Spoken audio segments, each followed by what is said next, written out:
हजरत उमर के पास एक शख्स आया और आके कहने लगा, ए उमर, मैं 2 साल बाद अपने घर आया हूं, मैं 2 साल बाद अपने घर आया हूं और मैं अपनी बीवी को हामला पाता हूं और मैंने अपनी बीवी से सवाल किया, खुशी से अपनी बीवी के पास 2 साल के बाद आया था, खुशी से, मुसर्रत से, लेकिन उसकी हालत देखी, हालत हमल में है तो सारी खुशी काफूर हो गई और दिल में गम ने जगह ले ली कि 2 साल तो मैं आया नहीं, ये मेरी बीवी हामला कैसे है।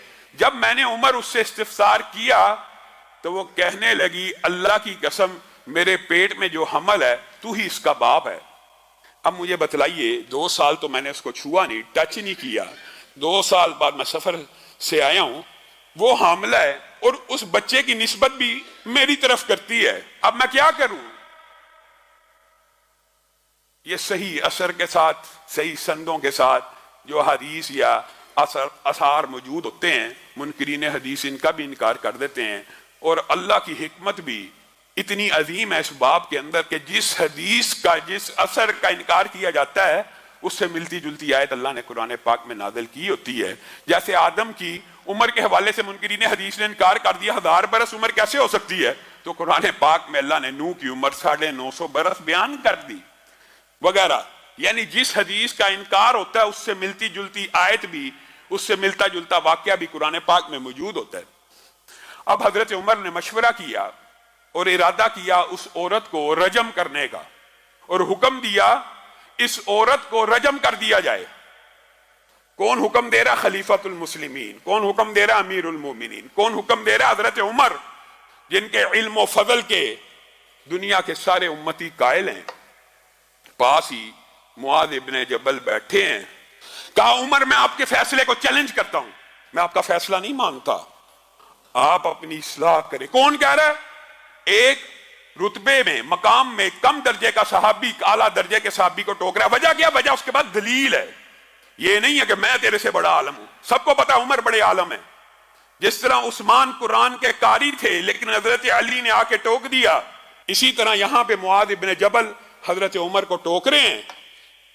लई साला का अला माफी बतनीहा, लई साला का, ए उमर, लई साला का आपके लिए नहीं है, अला माफी बतनीहा सबील। आप इस औरत को रजम में सजा देना चाहते हैं, ठीक है, ये मुलजमा है, ये मुलजमा है, मुजरमा है आपकी नजर में, आप इसको सजा दें तो दें। उसको किस जुर्म की पदाश में आप संसार कर रहे हैं? रसूलुल्लाह के दौर में भी ऐसे वाकयात हुए थे।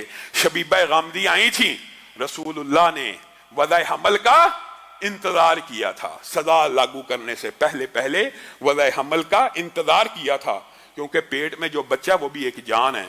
हमारे मुआशरे में भी ये गलतुल आम मशहूर है जी, बच्चा पेट में हो, डॉक्टर बता देते हैं इसका ब्रेन अभी पूरा नहीं बना, इसके आधा अभी पूरे नहीं बने। उलमा ने जी, बाद उलमा ने फतवे दिए हैं जी, इसको अबॉर्शन कर दिया जाए, इसको कत्ल कर दिया जाए, इसको अबॉर्ट करना जायज है। ये आप लोगों ने खुद कहानी बनाई हुई है, किसी आलम का ये फतवा मौजूद नहीं है, और अगर मौजूद भी है कुरान और सुन्नत के खिलाफ है। वजह यह है, जमीन के ऊपर आने के बाद, धरती की पुष्ट के ऊपर बच्चा जनने के बाद भी यहां पे कई बुजुर्ग हैं जो मादूर हैं, कई नौजवान हैं जो मादूर हैं, कई बुजुर्ग हैं जिनका दिमाग काम नहीं करता। क्या किसी आलम दीन ने यह फतवा दिया जो बीमार है उसको कत्ल कर दो? जिस तरह धरती की पुष्ट के ऊपर कोई बीमार है उसका कत्ल करना हराम है, इसी तरह मां के पेट में बच्चा बीमार है उसका कत्ल करना भी हराम है। यह आपको किसी ने मुगालता डाल दिया है कि बीमार बच्चे को कत्ल कर दिया जाए। क्यों किया जाए? अगर बीमारों का कत्ल जायज है तो फिर बूढ़ों को भी कर दो, फिर जिन जिन की यादाश्त चली गई है सबको कत्ल कर दो, जो नौजवान मादूर हो गए उनको कत्ल कर दो।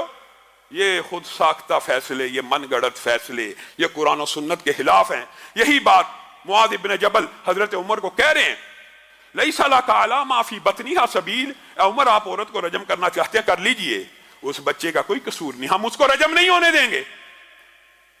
हजरत उमर रुक गए और कहा, वज़ा हमल का इंतजार किया जाए। औरत ने बच्चा जना,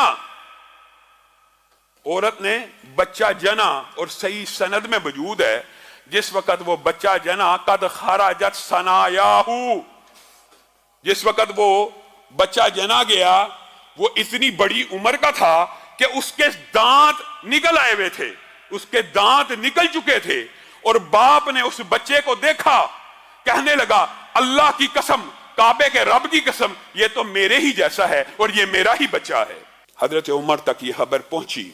ये है वो हदीस, ये है वो मकाम जिस वक्त हजरत उमर ने कहा था माओ ने मुआज इब्ने जबल जैसे बच्चे जन्ना बंद कर दिए हैं, लौला मुआज लहाला का उमर, अगर मुआज ना होते तो आज उमर इस औरत को बेगुनाह संसार करने के जुर्म में हलाक हो चुका होता। दुनिया में कौन सी हस्ती है, कौन सी शख्सियत है, अगर अबू बकर के फैसले को चैलेंज किया जा सकता है, किसकी रोशनी में? दलील की, वही की रोशनी में। अगर उमर के फैसले को चैलेंज किया जा सकता है, किसकी रोशनी में? ये नहीं फलाने का है, फलाने का है। मुआद इब्ने जबल ने कहा तो चैलेंज हो जाएगा, अब्दुल्ला इब्ने अब्बास ने कहा तो चैलेंज हो जाएगा, नहीं। दलील की रोशनी में कायनात में कोई उम्मती ऐसा नहीं है जिसके कौल को, जिसके फेल को, जिसके अमल को चैलेंज ना किया जा सके। हाँ, चैलेंज करने के लिए दलील होना जरूरी है, और दलील इस्लाम में वही है, और वही की दो ही किस्में हैं, एक अल्लाह की आयत कुरान है और दूसरा मदीने वाले का फरमान है। बस बात खत्म, क्लियर वादे बात है।